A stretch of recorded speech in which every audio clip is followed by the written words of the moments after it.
আপনি কি ৩ মাসের মধ্যে ইংরেজিতে অনর্গল কথা বলতে চান? আবার ৩ মাসের মধ্যে কি আপনি IELTS band score 6 or 6 more than 6 পেয়ে কি বিদেশে পাড়ি জমাতে চান? এগুলো কিন্তু আমার কথা না, এগুলো বাংলাদেশের ফাও কোচিং সেন্টারগুলোর কথা। এই কোচিং সেন্টারগুলোকে আমি ফাও কেন বলি শুনুন। ইংলিশ হচ্ছে একটা ভাষা। এই ভাষাটা আপনাকে আয়ত্ত করতে হলে ৩ মাস কিংবা ৬ মাসের মধ্যে আপনি করতে পারবেন না। তাহলে আপনি আমাকে প্রশ্ন করতে পারেন, তাহলে আমি কোন জায়গায় গেলে ইংরেজি বলতে এবং লিখতে পারবো শুদ্ধ করে, যেহেতু আপনি কুইন সেন্টারগুলোকে ফাও বলতেছেন। আমি বলতে শুনুন, আপনি কুইন সেন্টারগুলোতে গিয়ে কখনো ৩ মাস ৬ মাসের মধ্যে আপনি ইংরেজিতে অনর্গল কথা বলতে পারবেন না, লিখতেও পারবেন না। ইংলিশটা হচ্ছে যেহেতু একটা ভাষা, সেটা একটা প্র্যাকটিসের বিষয়। এবং এই প্র্যাকটিসটা আপনি কীভাবে করবেন, আমি 3টা টিপসের কথা বলতেছি।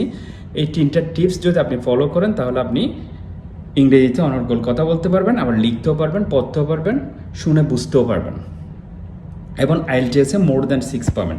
তবে সেটা আমি আবারও বলতেছি ৩ মাস কিংবা ৬ মাসের মধ্যে হবে না।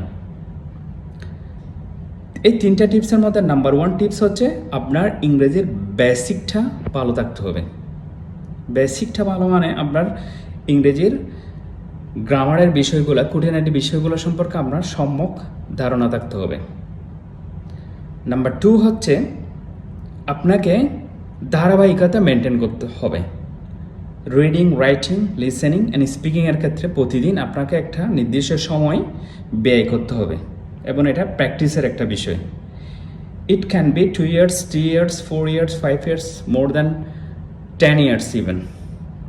এটা আপনার সামর্থ্য অনুসারে হবে, মানে আপনার ক্যাপাবিলিটি অনুসারে। আপনি 2 বছরের মধ্যে করতে পারেন, এক্সপার্ট হতে পারেন। 2 বছরের মধ্যে আপনি এই ভাষাটাকে আয়ত্ত করতে পারেন, আবার 6 মাসের মধ্যেও করতে পারেন, 1 বছরের মধ্যে করতে পারবেন।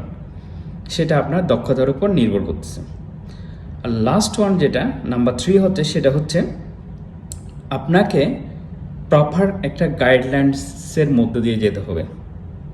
প্রপার গাইডলাইন বলতে কীরকম বুঝে, যেমন আপনি একদিন করছেন, পরের দিন বাসায় মেহমান আসছে অথবা আমি বেড়াতে যাচ্ছি, আর করতেছি না, আপনার রুটিনটা গ্যাপ হয়ে গেল। এর পরের দিন এসে আবার একটু আলসেমি হয়ে আসে গেল, আমি আর করতেছি না। এরকম ধারাবাহিকতা যদি আপনি মেনটেন না করেন, প্রতিদিন যদি এটা কন্টিনিউয়াসলি যদি আপনি প্র্যাকটিস না করেন এই 4টা বিষয়ে, লিসেনিং, রিডিং, রাইটিং, স্পিকিংটা, তাহলে আপনি কখনো ইংলিশ ভাষায় দক্ষ হতে পারবেন না।